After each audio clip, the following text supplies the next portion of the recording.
Ladies and gentlemen, we are delighted to have you here to participate and share in the World Poetry Day event in Memoriam of Talât Sait Halman, hosted by Bilkent Literature Society.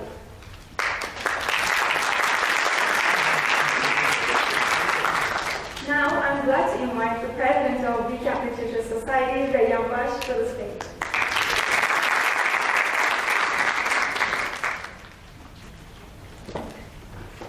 Değerli misafirlerimiz, öncelikle hepiniz hoş geldiniz. Bugün 21 Mart Dünya Şiir Günü'nde 5 Aralık 2014'te kaybettiğimiz, uzun süre okulumuzun İnsan ve Toplum Bilimleri Fakültesi dekanlığını yapmış olan büyük şair ve şiir çevirmeni değerli hocamız Talât Sait Halman'ın anısına toplanmış bulunuyoruz. Bizim için çok anlamlı olan bu toplantıda Talât Sait Halman'ın değerli kızı Defne Halman bizi yalnız bırakmıyor. Programlarını iptal ederek aramıza katılma nezaketinde bulundukları için kendilerine ayrıca teşekkür ediyoruz. Katılımcı misafirlerimizin ortak dilinin İngilizce olduğunu düşünerek sözlerime İngilizce devam etmek istiyorum. Dear guests, Bilkent Literature Society welcomes you to World Poetry Day. March 21st is celebrated as World Poetry Day, and today we gather here to honor the memory of Talât Sait Halman, who we lost on December 5th, 2014. He was the Dean of the Faculty of Humanities and Letters for many years, an important poet and poetry translator. Most importantly, he was our precious professor. Continuing his tradition, as the Bilkent Literature Society, we wanted to make this day full of poetry. So throughout the program, we are going to listen to poems from different countries and languages. Let me introduce our guests. Defne Halman, Talât Sait Halman's beloved daughter, has generously joined us, attending by cancelling another program, so we wish to deliver our appreciation for that. Also, Ambassador of Ireland, His Excellency Mr. Ward, and Ambassador of Singapore, His Excellency Mr. Selverajah, accepted our invitation. We are very thankful to them. I also want to deliver our appreciation to Emir Fekri, Marlene, Denice, Elwell, Nurhan Turgut, Susan Wintermuth, Johar, and Buang for their contributions. You can follow the lines of the poems in the booklets as they read.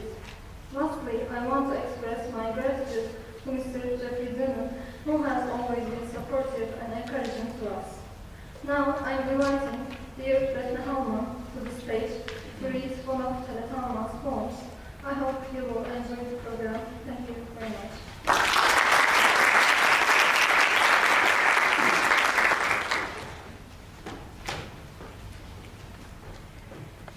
Excellencies, Bilkent's esteemed faculty members and students, distinguished guests. In these times of despair, darkness, and devastation, the power of poetry brings us together in solidarity and harmony to celebrate our common humanity. It's a great privilege to be among you today. I'm grateful to Rahmat and the Bilkent Literature Society for organizing this wonderful event and dedicating it to my late father, Talât Sait Halman.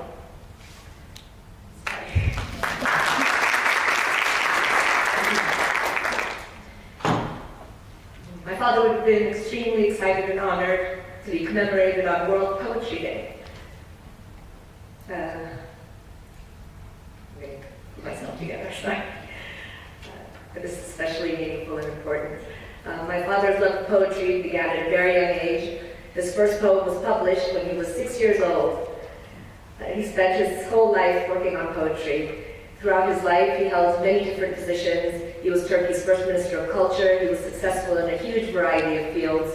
He published 75 books and over 3,000 articles, studies, newspaper columns, and essays in English and Turkish. 30 of his books are in English. His translations include major literary works from classical and modern Turkish literature, as well as translations from English literature to Turkish. Some of his books have been translated into Chinese, French, German, Hindi, Hebrew, Persian, Russian, Spanish, and Urdu. We'll be hearing poems in many different languages tonight as well. It's very exciting. In addition to over 5,000 poem translations and 2 books of his own poetry published in English, a work of his collected poems entitled Ümit Harmanı, Harvest of Hope, was released by İş Bankası Cultural Publications. My father translated all of Shakespeare's sonnets into Turkish. At the time of his death, he was working on translating all of Michelangelo's poems. He couldn't complete his project, but the book has been published as a selected poem, as selected poems of Michelangelo, which he would have been very proud of. My father dedicated and devoted his life to poetry. He wrote poetry, translated poetry, promoted poetry, supported poetry, wrote about poetry, wrote introductions to poetry books. He lived and breathed poetry. Poetry was his life's passion. When asked how he would like to be remembered, he would always say, as a poet.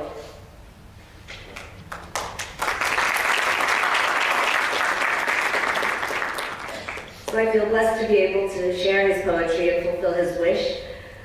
He will live on with the great contributions he's made and with all the exceptional works he's left behind. I'll read Seed Without Hope. God is blind by birth.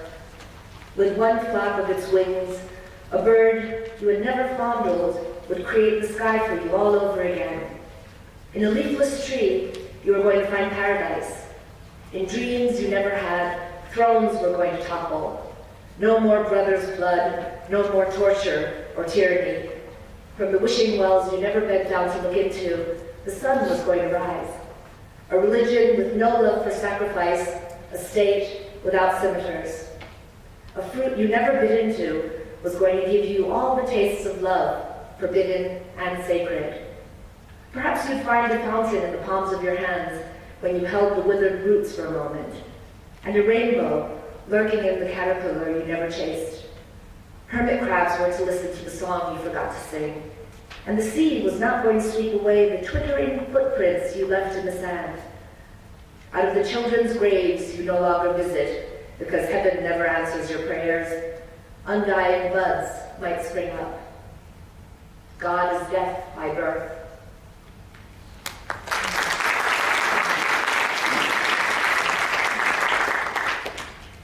And now the Turkish version. My father wrote some poems in English verse and then translated them into Turkish or vice versa. He said however he was inspired or however the poem came to him, that's how which language he would start in. So the Turkish is Umutsuz Tohum. Tanrı doğuştan kördür. Okşamadığın bir kuş, tek kanat çırpışıyla gökleri yeni baştan yaratacaktı sana. Cenneti bulacaktın yapraksız bir ağaçta. Tahtlar devrilecekti görmediğin düşlerde. Artık ne kardeş kanı, ne işkence, ne zulüm. Eğilip bakmadığın dilek kuyularından yükselecekti güneş. Kurban sevmeyen bir din, yakansız bir devlet. Isırmadığın meyve sana tattıracaktı aşkın yasak ve kutsal bütün lezzetlerini.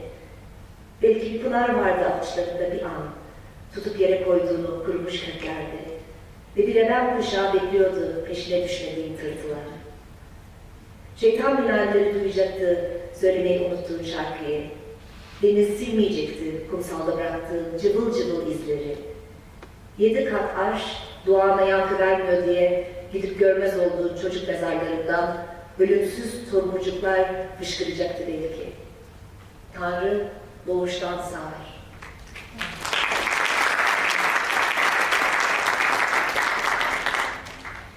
And here's son bir ninni. Annemin ömrü boyunca yaptığı tek garip şey, sundurmaya bir portakal koyup çürütmekti. Portakal bir simge falan değildi onun için. Amansız bir kader gibi görünmüyordu küfleri. Sinekler gurur değildi, ne de koku umutsuzluk. Annem gözlerini dikip bakıyordu portakala. Bir şeyler fısıldıyordu, eski ninniler gibi. Belki demişti abim bir kez, baka baka bir cennet meyvesine çevirecekti onu. Hayır, annemin istediği yalnızca bakmaktı, mırıldanmaktı. Portakal da durup mırıldanıyordu yerli yerinde. Son pişmanlığın ninnisini söylüyorlardı karşılıklı.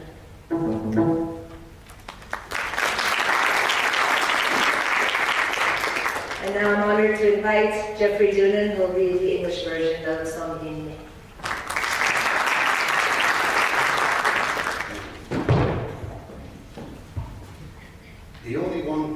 The only morbid thing my mother did was to let an orange rot on the porch. I doubt if it was a symbol for her. She did not see the mold as cruel fate, the flies as hubris, the smell as despair. She would gaze at it and whisper to it, the way she had once sung her lullabies. Maybe, said my brother, she hopes to turn it into a fruit of paradise. No. All she wanted was to stare and murmur. And the orange just stared and murmured. They lulled each other to one last remorse.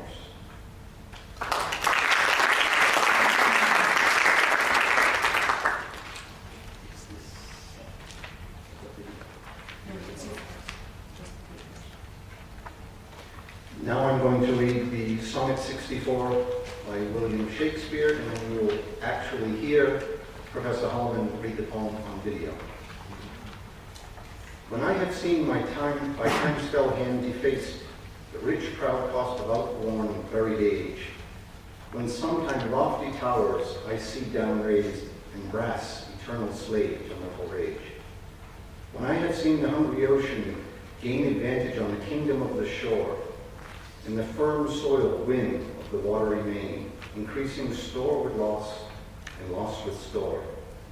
When I have seen such interchange of state, or state itself confounded to decay, ruin hath taught me thus to ruminate, the time will come and take my love away.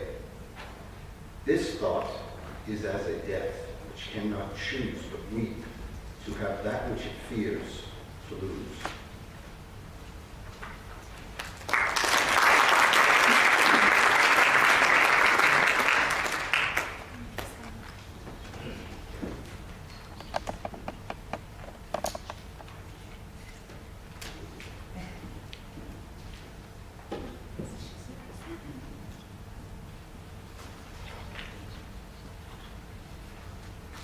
Gördüm anıtlarının nice görkemli çağın, zamanın zalimini yıkıp etmiş yerleri, başları göğe eden kuleler darmadağın ve sonsuz tunç ölümün gazabına köledir.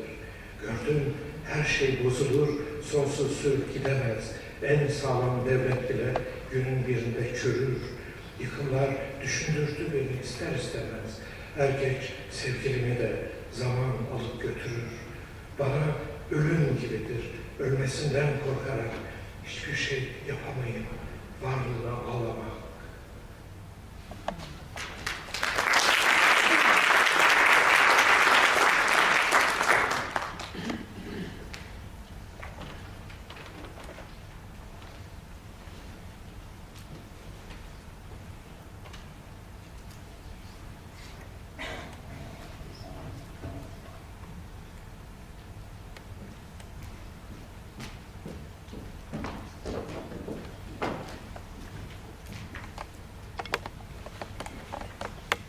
We appreciate Defne Halman and Jeffrey Doonan for reading the poems.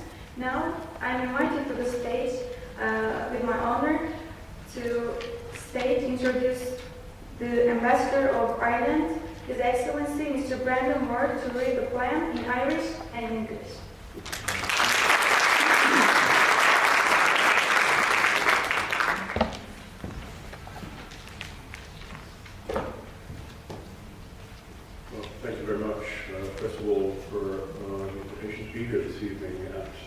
Bilkent Literature Society.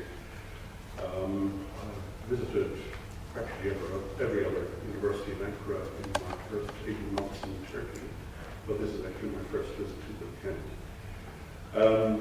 The poem I've chosen to read this evening, Easter 1916, is by William Butler Yeats, who I imagine needs no introduction to a literary society. And it was written by him in September 1916, and it's his reflection on the leaders of the 1916 Rising, which took place at Easter that year, and which began the process that led to Ireland's eventual independence in 1922. Apart from his role as a poet, Yeats was very much a public man. He was politically active, and he was a supporter of the idea of Irish independence. In 1922, on the independence of the state, he accepted the role of senator in the upper house of Parliament of the new state. And when in 1923 he was awarded the Nobel Prize for Literature, he greeted the news describing it as Europe's welcome to the new Irish state. The poem I'm going to read is his reflection on the leaders of the 1916 rebellion.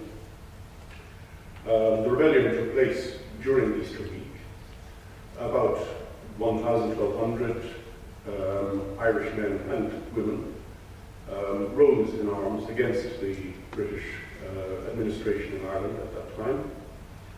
After the rebellion was suppressed, quite understandably, I suppose, in the middle of the carnage of the First World War, the British authorities executed the 15 principal leaders of the rebellion.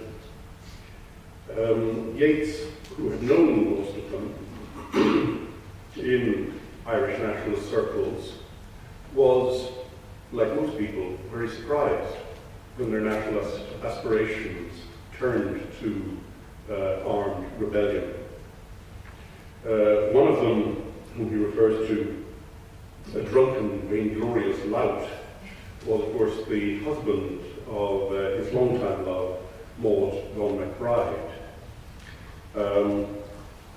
Again, despite the unfriendly description, he does acknowledge Major McBride's role in the rising and how he himself somewhat misjudged him. So, I will not, by the way, be reading this poem in Irish, since I suspect that most of you have a knowledge of Irish about the same as my own. It's quite long enough in English. So, I have met them at close of day, coming with vivid faces from counter or desk among grey 18th century houses. I have passed them with a nod of the head, or polite meaningless words, or have lingered a while and said polite meaningless words. And thought before I've done of a mocking tale or a jibe to please a companion around the fire of the club, being certain that they and I but lived where monthly is born, all changed utterly, a terrible beauty is born. That woman's days were spent in ignorant goodwill, her nights in argument until her voice grew shrill. What voice more sweet than hers when young and beautiful she rode to harriers? This man kept school and rode our winged horse. This other, his helper and friend, was coming into his force. He might have won fame in the end, so sensitive his nature seemed, so daring and sweet his thought. The other man I had dreamed, a drunken, vainglorious lout, he had done most bitter wrong to some who were near my heart. Yet I numbered him in the song. He too has resigned his part in a casual comedy. He too has been changed in his turn, transformed utterly. A terrible beauty is born. Hearts with one purpose alone, through summer and winter seem enchanted to a stone to trouble the living stream. The horse that comes from the road, the rider, the birds that range from cloud to tumbling cloud. Minute by minute they change. A shadow of cloud on the stream changes minute by minute. A horse hoof slides on the brim, and a horse clashes within it. The long-legged moorhens dive, and hens to moorcocks call. Minute by minute they live, the stones in the middle of all. Too long a sacrifice can make a stone of the heart, but when may it suffice? That is heaven's part, our part, to murmur name upon name, as a mother names her child when sleep at last has come, on limbs that had run wild. What is it but nightfall? No, not night, but death. Was it a needless death, after all? For England may keep faith, for all that is done and said. We know their dream enough to know that dreamed and are dead. And what if excessive love bewildered them till they died? I write it out in a verse, MacDonagh and McBride and Connolly and Pierce.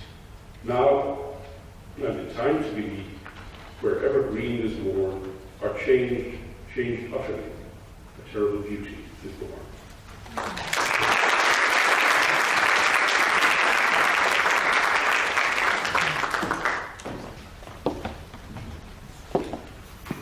Thank you very much, Mr. Brandon Ward, for his beautiful poem and so good explanation also. With Bilkent's appreciation, it's my honor to introduce the Ambassador of Singapore, His Excellency Mr. Selverajah, to read the poems the Tengah, Alum, and Emir in Malay language and English.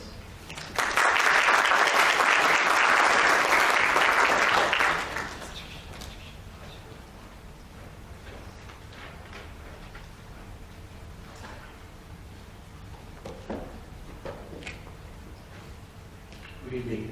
It's a pleasure to be here this evening, and thank you for inviting me to this occasion to honor Talât Sait Halman. I understand it's a very distinguished poet of Turkey.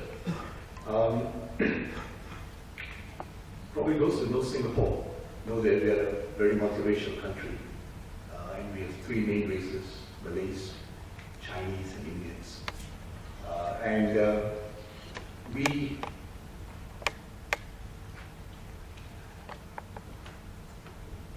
Multiracialism and meritocracy are the two pillars of Singapore society. So while we all speak English, we all still have our own mother tongue or language. And we joined Malaysia in 1963 because we felt Singapore was too small to survive as an independent country, that we had no resources, no natural resources, nothing except human resources. So we joined Malaysia in 1963. And when we joined Malaysia, of course, the majority of the people in Malaysia were Malays. The second minority was Chinese, and then a smaller minority was Indians. I'm an Indian, my colleague from the embassy, Priscilla, is a Chinese. So we joined Malaysia. But the experiment didn't work. In 2 years, we were asked to leave Malaysia because we insisted on a multiracial country where everybody would have equal rights, whether regardless of Malay, Chinese, or Indians. So we couldn't agree, so one day they asked us to leave. So we found ourselves an independent country. And in that independent country, the situation, a unique situation was created because the Malays, who used to be the majority when we were part of Malaysia, suddenly became a minority in Singapore because our population is 76% Chinese and 14% Malays. So they became a minority. And of course, being a minority, they had their concerns as to now whether they would receive equal treatment, with the majority.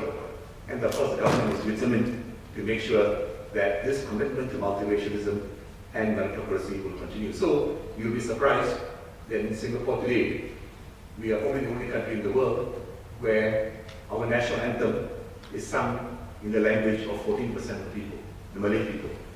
We didn't change it. We kept it to make a point to the majority and to the minority that everybody has a place under the sun, that this is a multiracial country. So I am Indian, but I'm going to read this poem in Malay because while I speak Tamil, which is my mother tongue, I don't read or write Tamil because I took Malay as a second language in school. And that's the reason why I chose a Malay poem, because I can't read Mandarin, nor can I read Tamil. So I'll read this poem in Malay to you first. The first poem is by Hadijah Rahmat. It's called Tengah. And this poem was written in 1983, and it won the Singapore Literary Award in 1986. And the poet focused on the global position and challenge of the Malays as a community and citizens of a small nation.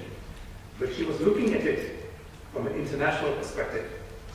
And she reflects on her position from a minority community and small country, Singapore, and how she could make an impactful contribution internationally and at the same time strongly uphold her religious beliefs. So in Singapore, we never attempted assimilation. Everybody kept their religion, keep their race, keep their culture, religion. We believe in integration and not in assimilating, because each culture is so small. Chinese culture, Indian culture, and Malay culture. So let me first read the poem in Malay. Aku mesti susur semua pantai teluk dan lembah, mereda rimba Afrika dan Sahara, memanjat Everest dan Himalaya, menerjuni Niagara, lalu merenangi Sungai Nil dan Lautan Pasifik, menyelam ke dasar laut Filipina, kemudian terbang ke angkasa melingkari cakra bola untuk melihat dunia dan isinya.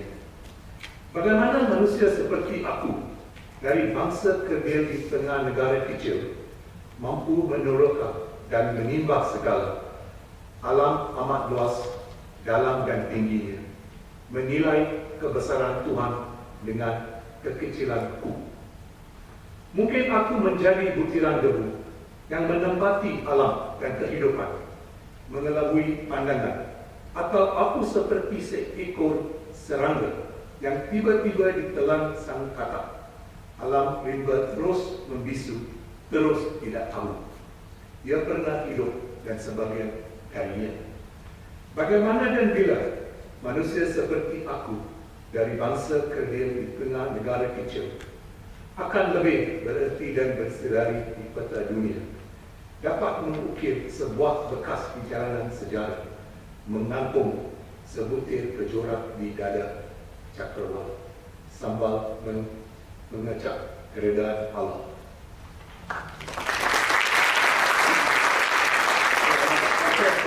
The last time I studied Malay was in 1969. Let's go. Okay, let me read the English translation of this poem. I shall wade across all seas, gulfs and valleys, traverse the jungles of Africa and the Sahara, scale Mount Everest and the Himalayas, leap into the Niagara, then swim along the Nile River and Pacific Ocean, dive into the depths of the Philippine Sea, then rocket to the sky, encircling the universe, evaluating the world and its contents. Will it be possible for a person like me, from a minority community in a small country, able to explore and extract everything? The universe is too vast, deep, lofty. Gouging God's greatness in my minuteness, perhaps I shall be a speck of dust, blinding visions while placed in this world and life. Or am I like an insect, unexpectedly eaten by a frog? The jungles ever silent, unknowing, I once existed and ever a part of it. How and well will it be possible? A person like me from a minority community in a small country will be more significant and known by the world, laying tracks in the pathways of history, fastening the morning star in the universal heart while appreciating the bounty of Allah.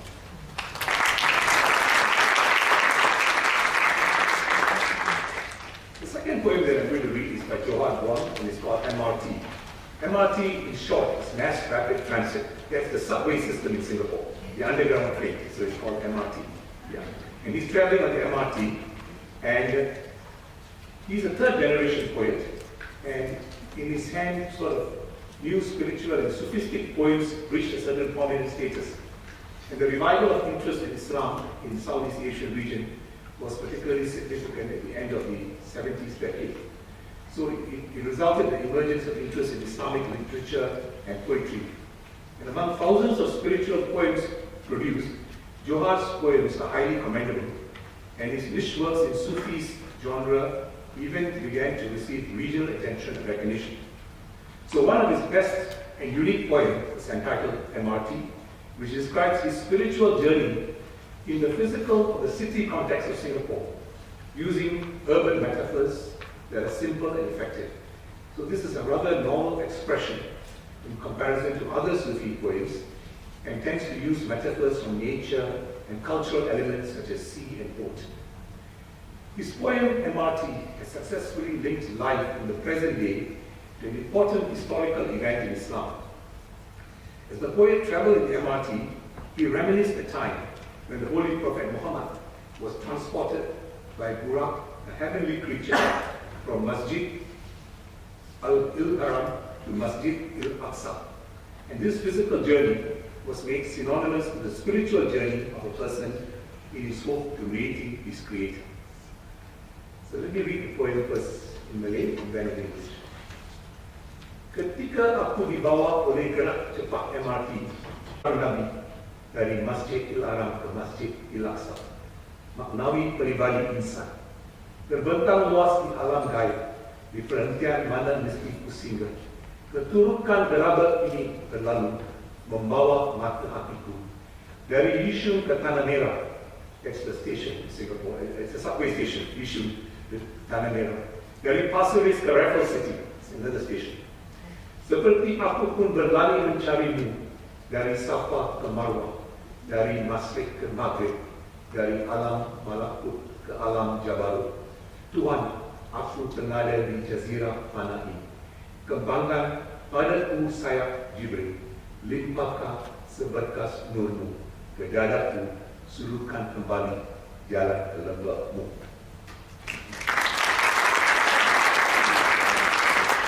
Now the English version. While I'm transported by MRT, I recall the swift, mystical burak. Burak is, I understand, is a mystical horse-like vehicle used by Prophet Muhammad in his night journey. Ridden by a prophet from the Grand Mosque, the Jerusalem Mosque, man's esoteric self opens up in the mystical dimension. Whichever station shall I disembark at, I continue sitting in this moving coach, transporting my consciousness from Yishun to Tanah Merah, from Pasir Ris to Raffles City. Likewise, I ran in search of you from Safa to Marwah. I think these are two hillocks within the confines of the Grand Mosque in Mecca. From the east to the west, from the angelic to the prophetic dimensions. My Lord, I'm stationed in this transient peninsula. Unfold the wings of Gabriel for me. Bestow your gleam of light into my heart. And lighten again this pathway to your bed.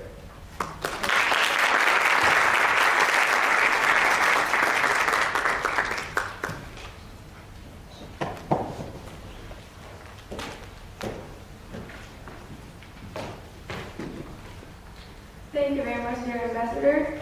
And now I'm inviting to the stage Emir Fekri to read 435th Gazel by Hafez Shirazi in Persian.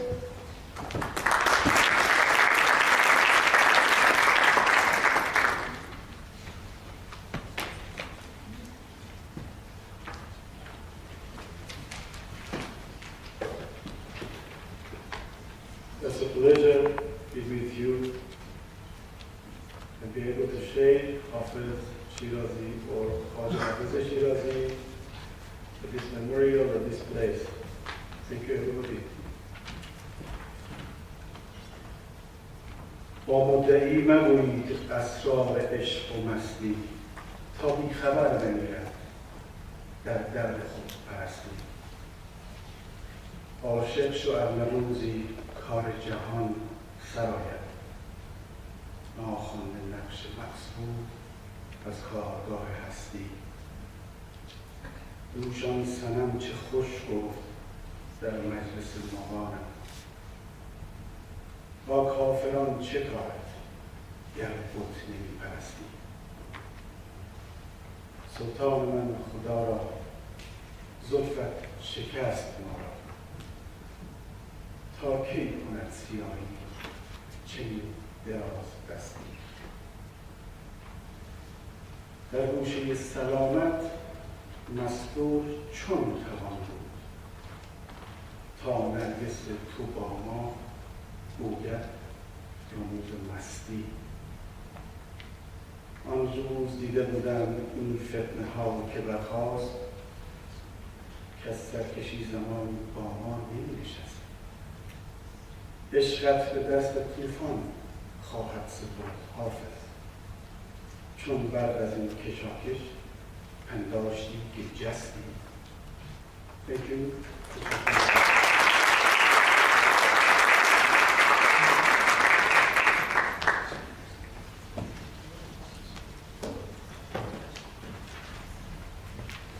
Many thanks to Mr. Fekri. Now I'm inviting to the stage from our professors, Marlene Denice Elwell, to read her poem, Göl, which means sea in English.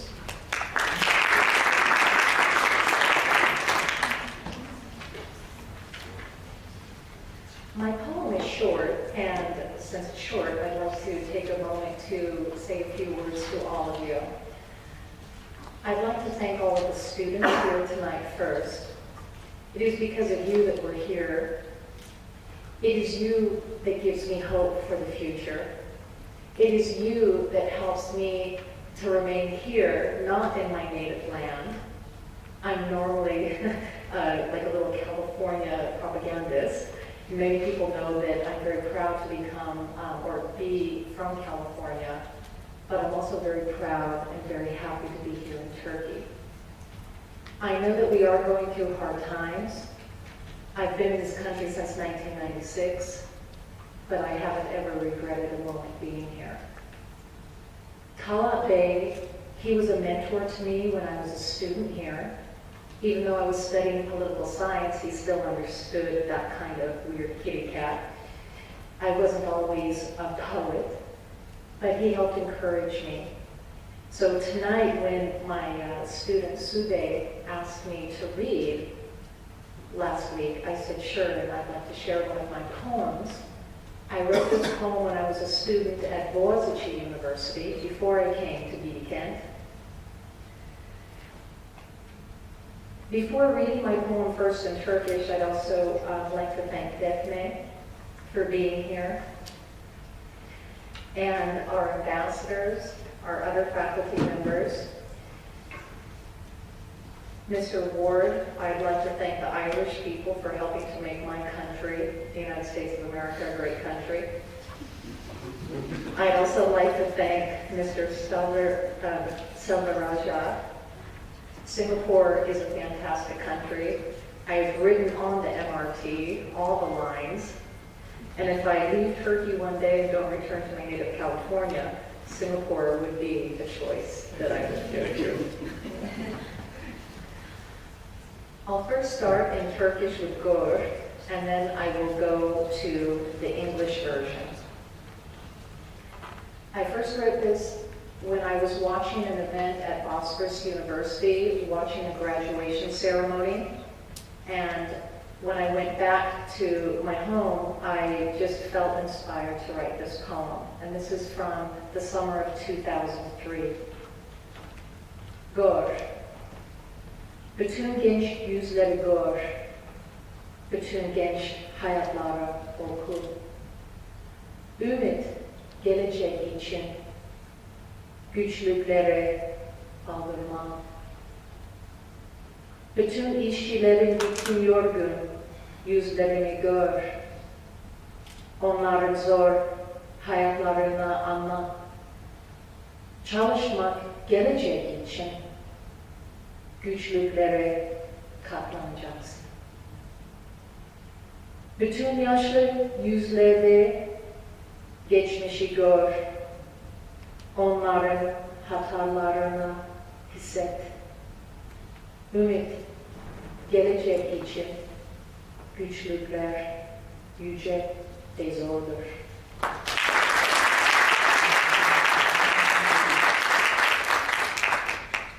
And before I read in the English language, I have a special wish for you all tonight.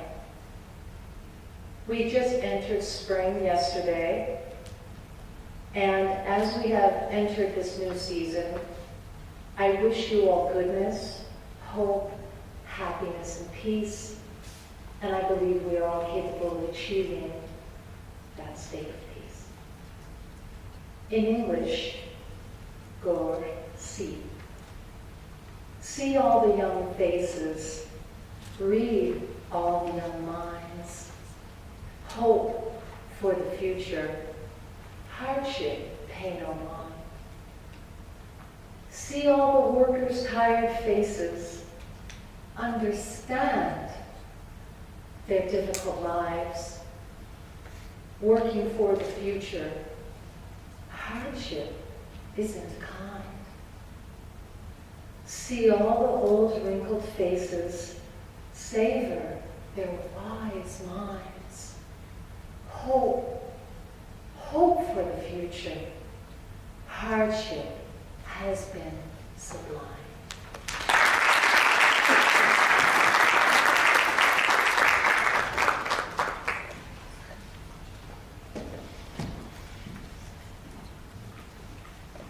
Many thanks to Professor Elwell for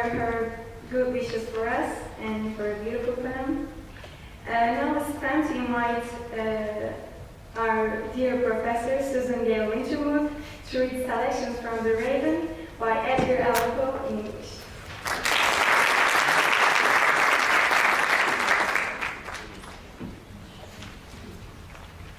Thank you very much.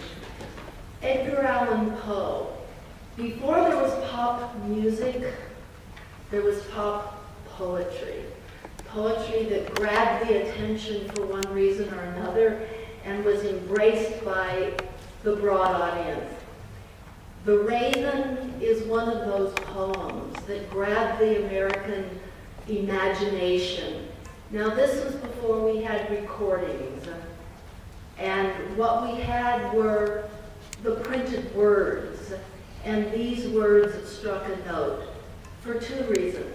One, the musicality of the poem, but secondly, Poe was one of the first authors to mix the real with the surreal.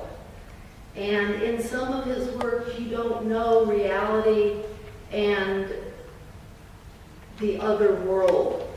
He also has a dark side. Any of you who know Poe know that. In fact, the works of Stephen King are often said to have been influenced by Poe.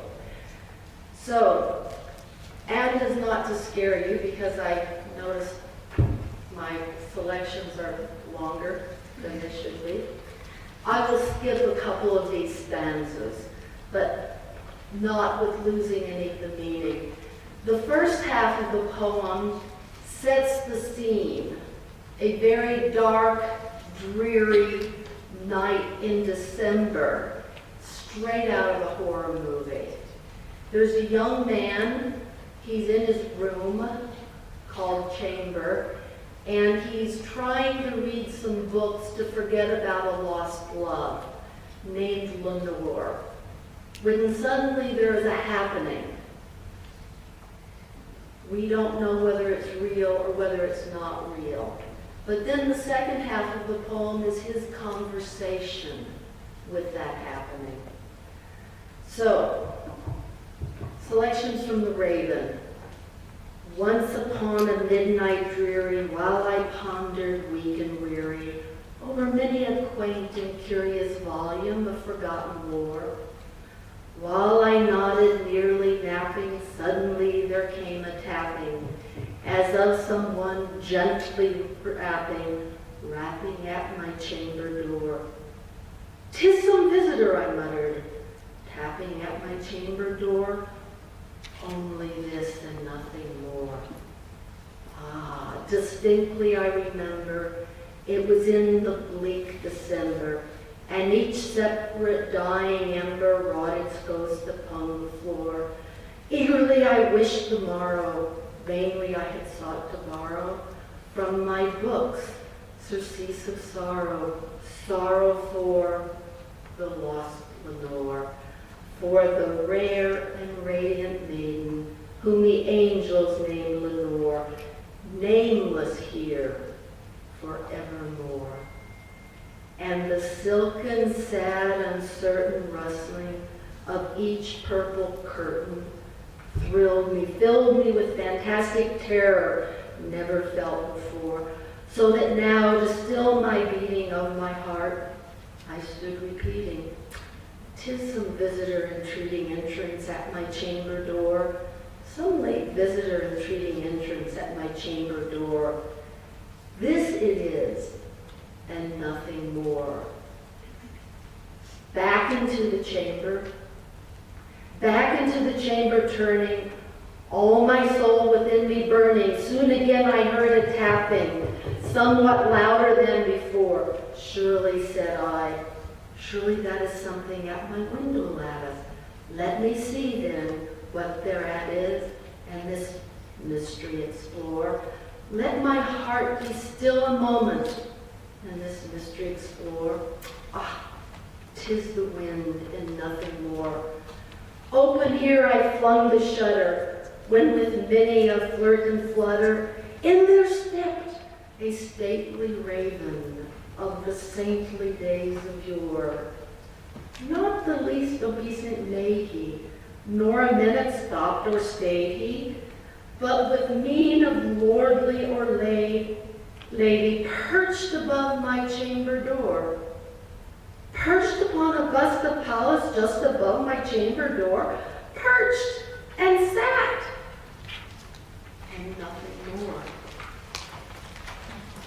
Then this ebony bird, beguiling my sad fancy into smiling by the grave stern decorum of the countenance it wore, "Though thy crest be shorn and shaven, thou," I said, "art no craven, ghastly grim and ancient raven wandering from the nightly shore.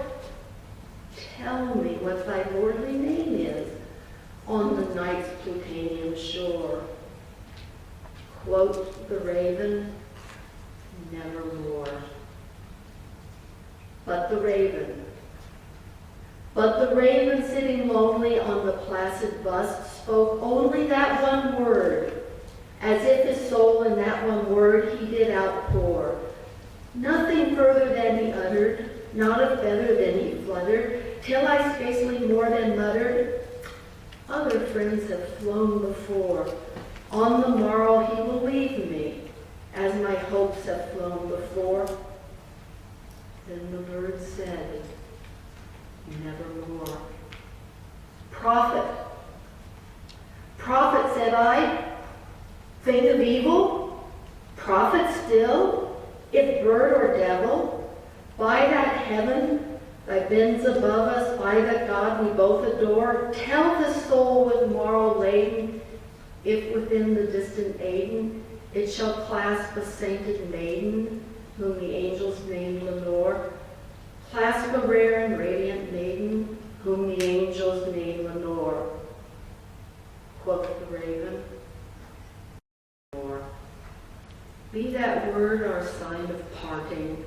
Bird or fiend," I shrieked out, starting, "get thee back into the tempest and the night's plutonium shore. Leave no black plume as a token that lie thy soul has spoken.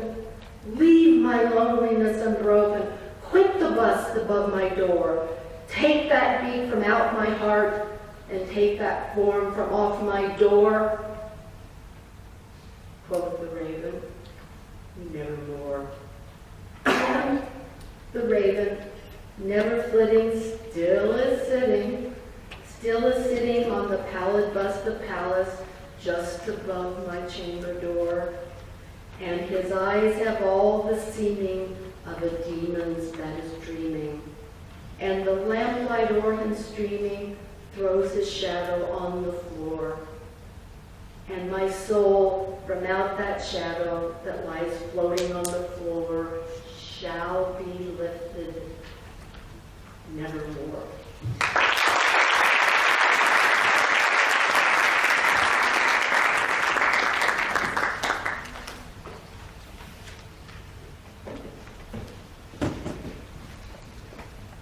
Once again, thank you very much, Professor Wintermuth. Now it's time to invite Nurhan to read a poem. The wording is wieder gekommen, which means spring has again returned in English by Wilke in German.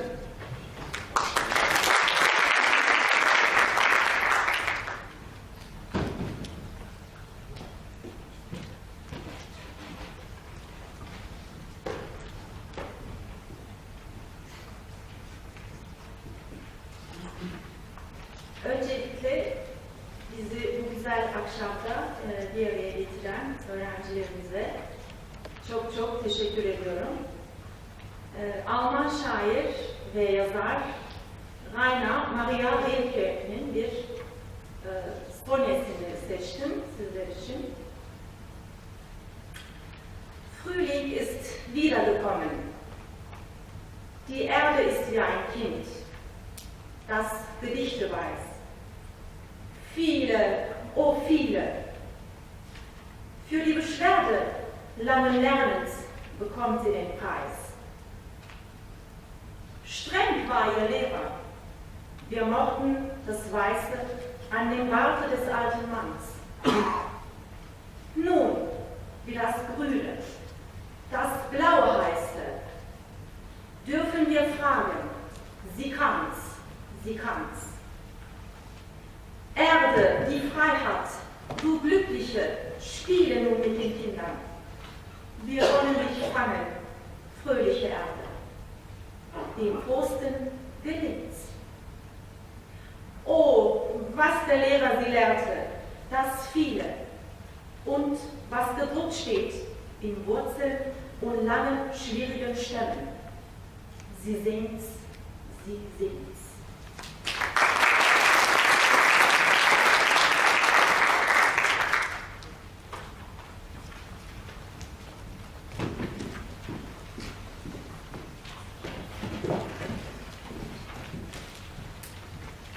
Thank you very much. Now I'm glad to invite Shanjulin to read a poem by Dufu in Chinese.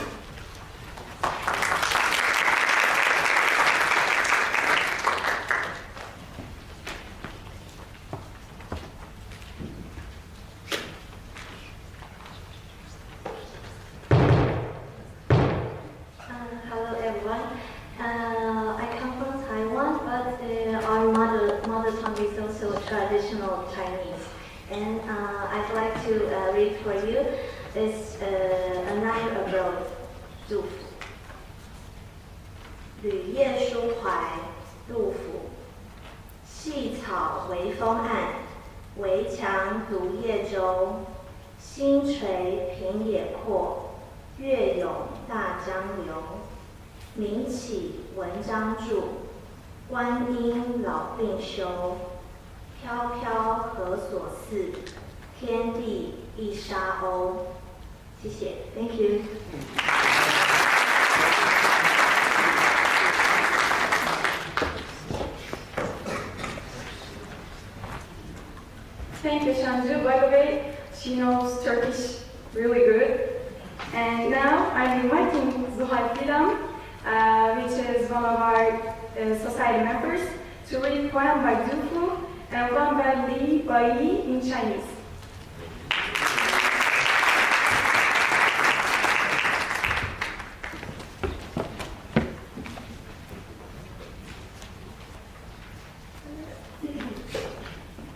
Thank you for coming here. And you read the poem is Ali. He also knows Chinese, and I am also trying to learn Chinese.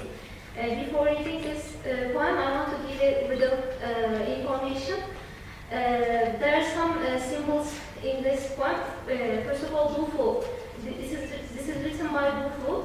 He is one of the very famous poets in Chinese history. He died, and in this he is said as historian poet because of his writings.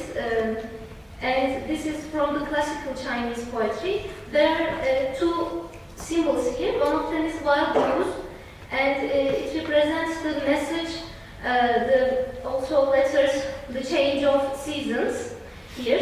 And another symbol is Milo River. Milo River is important because it's related to very other famous poet who is Qu Yuan. Qu Yuan is very important in Chinese culture because he experienced some hardships in his life, and after that he ends his life in this Milo River in China. After his death, people,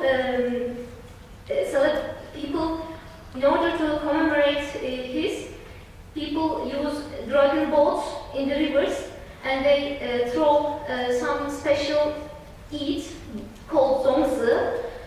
This zongzi is thrown because the people want to distract the fish attention from the Qu Yuan's body. So now Chinese people celebrate Dragon Boat Festival, Buang, every year on 5th day of the 5th month, May. In this poem, Dufu remembers both Qu Yuan and Li Bai, his friend. Qu Yuan lived 1,000 years ago before Dufu. So Qu Yuan is like a master of Dufu. After this explanation, we will read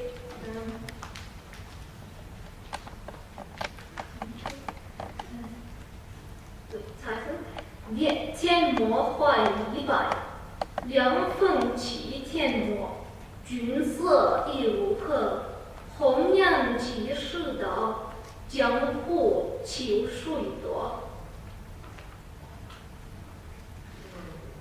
文正曾明达，魑魅其人过。因共元浑于，头饰曾明博。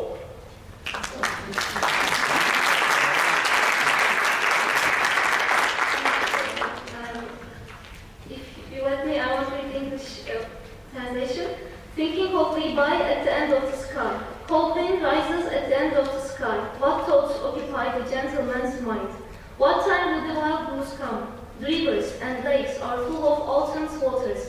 Literature and worldly success are opposed.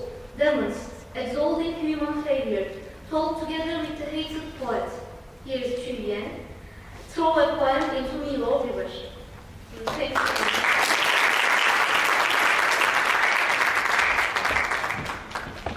Thank you very much, Zuhal and Nani.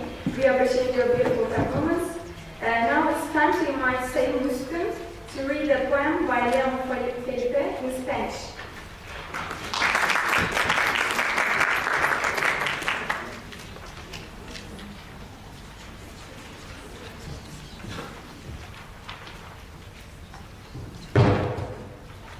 Good evening, everyone. First of all, thank you for attending this beautiful event that is held by Bilkent Literature Society. I would like to first thank you, Ray and Rush, and all the members of the society, because, well, I'm a science student and sometimes life gets very technical, and it's the work of art that makes me feel like I'm living at these times.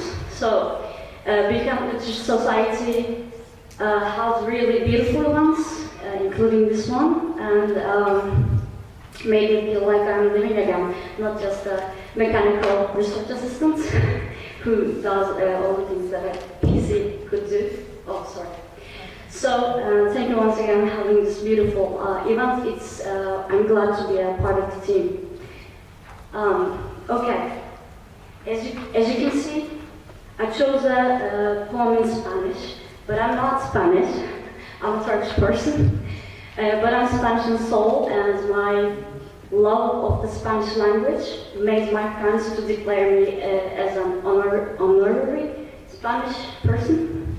So unfortunately, none of the real Spanish people who would recite this poem much better than I do were not available. So you end up with me.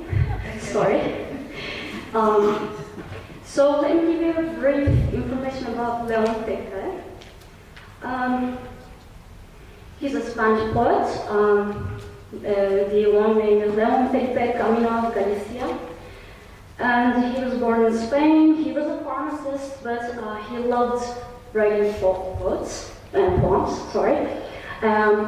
when he stopped working at a pharmacy, he was considered as a fraud by his father.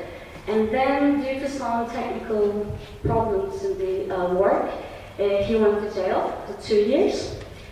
And then when he gained freedom, he took part in the Civil Spanish War. And he was an anti-fascist poet. So he's mostly known with his work for thoughts about war. But as you can see, I chose a much more personal poem here because of the recent events that happened in Ankara and overall in Turkey. I thought that maybe taking a minute away from the war subjects would be better for all of us. So I'm going to recite in Spanish, but if I make any mistakes, I'm sorry in advance. Oh, by the way, why I chose to, I learned that none of the Spanish-speaking people would be attending, and I thought it would be really unfair to the Spanish language not to be present in a poetry day, because I thought the language itself was really lyrical, whatever you say in Spanish. So this is how I read it. como tú. Así es mi vida, piedra, como tú, piedra pequeña, como tú, piedra ligera, como tú. Canto en ruedas por las calzadas y por las veredas, como tú. Guijarro humilde de las carreteras, como tú. Que en días de tormenta te hundes en el cieno de la tierra y luego centelleas bajo los cascos y bajo las ruedas, como tú, que no has servido para ser ni piedra de una loma, ni piedra de una audiencia, ni piedra de un palacio, ni piedra de una iglesia, como tú, piedra aventurera, como tú, que tal vez estás hecha solo para una onda, piedra pequeña y ligera.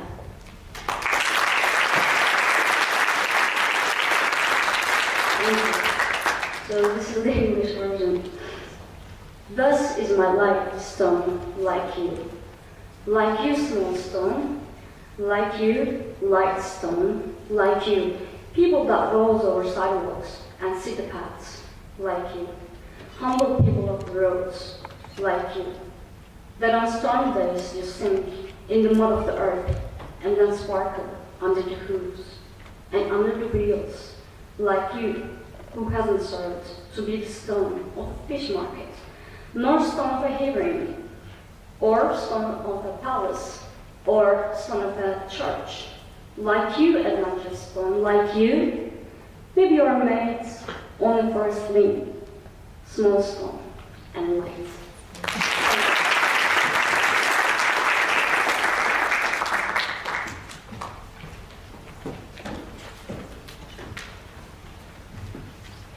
Thank you, our Spanish soul friend, Tohum. And now it's time to invite Zafer Yapmış to read his poem, Jing Yesli, Quiet My Thought, Lead from Leeway, to the stage.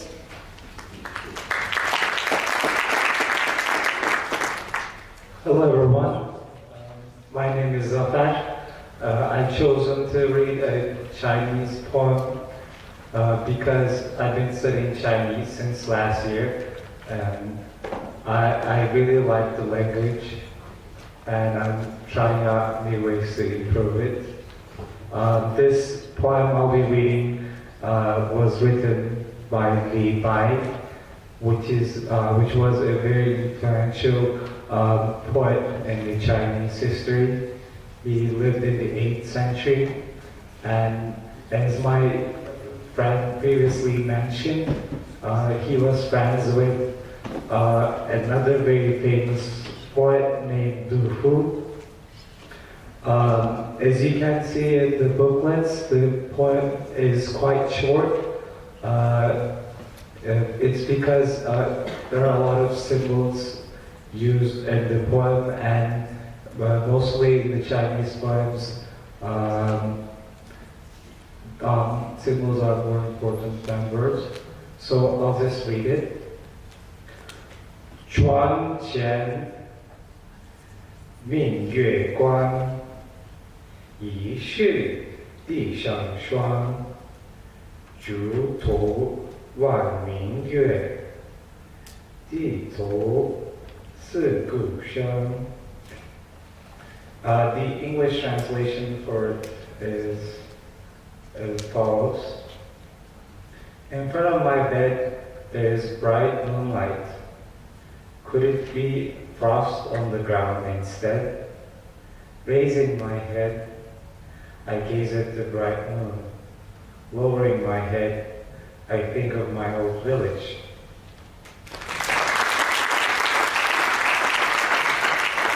Thank you. Also, I just noticed that I forgot to read the title. I'll just read it. 静夜思. A proper translation to this would be thinking in a quiet night. First of all, most Chinese scholars, I just want to give a little background. To serve the emperor, they're usually detached from their hometowns. Levi was someone like that. And in Chinese culture, the family is very important. So he wrote this poem to tell his feelings about his hometown and his feelings for homesickness.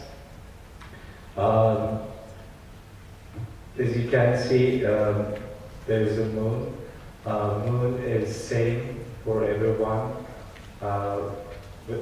It looks the same wherever they are. So he's trying to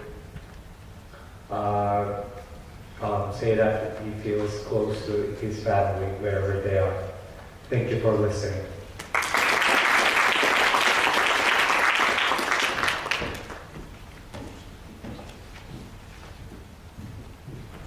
Thank you, Zafar, and good luck with studying Chinese. After all of these Chinese poems, we have a Japanese poem. It will be recited by Kyoka Koizumi. It's an untitled poem by Kino Tomoyuki.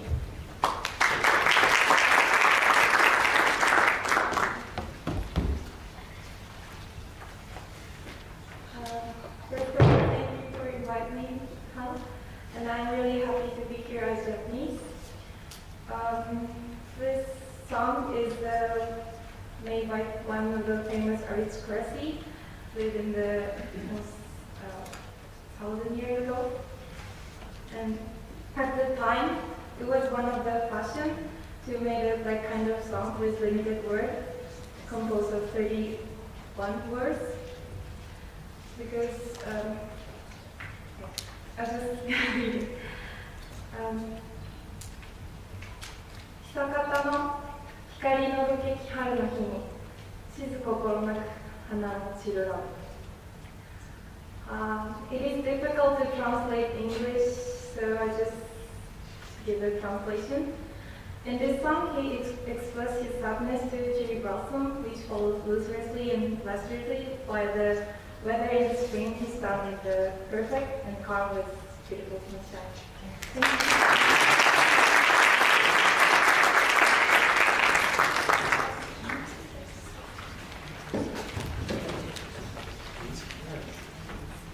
Thank you very much, Kyoko.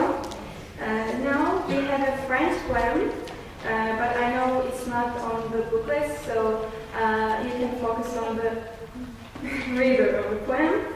It's my honor to invite to the stage Mesut Kılıç to read Doonan by Victor Hugo in French.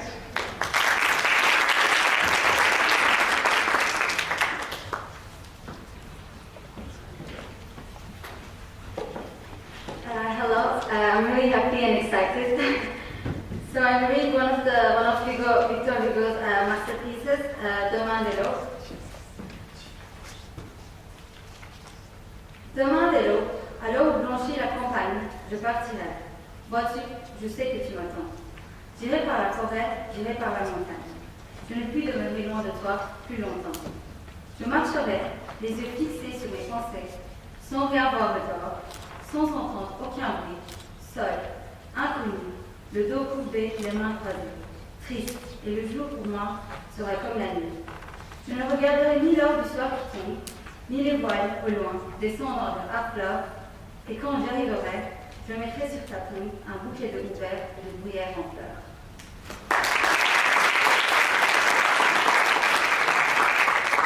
And I will read now the translation in English. Tomorrow at dawn, in the hour when the countryside becomes white, I will leave. You see, I know that you are waiting for me. I will go by the forest, I will go by the mountain. I cannot stay far from you any longer.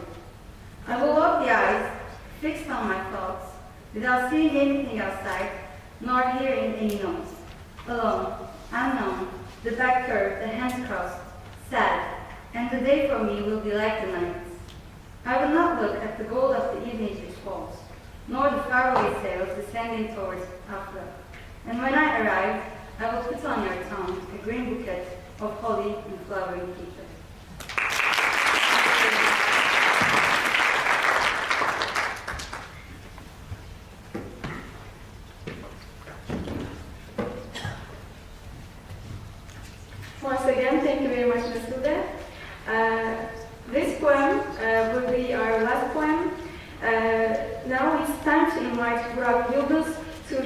Esenlik Bildirisi by İsmet in Turkish.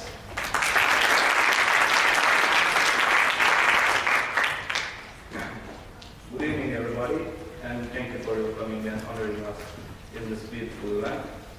The next and the last poet of the night that I will read is called Esenlik Bildirisi, written by well-respected Turkish poet İsmet in 1973.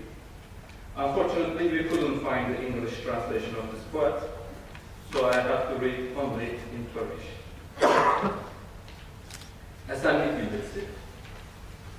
Bir şehrin urgan satılan çarşıları kemirir, kandil geceleri bir şehrin buhur kokmuyorsa, yağmurdan sonra sokaklar ortadan kalkmıyorsa, o şehirden öc almanın vakti gelmiş demektir.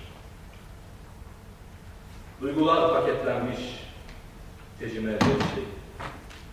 Gövdede gökyüzünü kışkırtan şiir sahtedir. Gazeteler tutuklamış dünya kelimesini.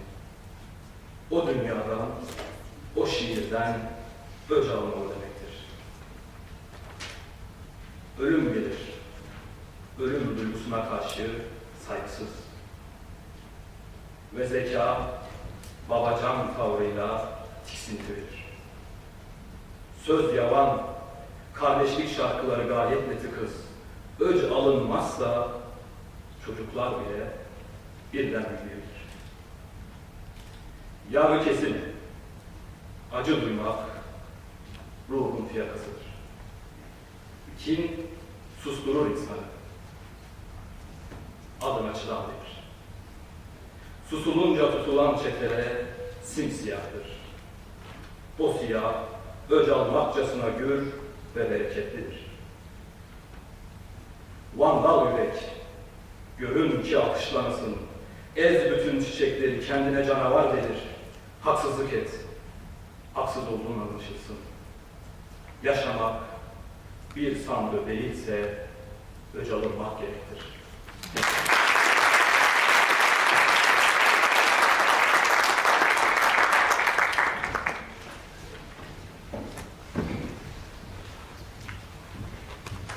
Thank you, Brad, for your beautiful poem. And unfortunately, it was the end of our event.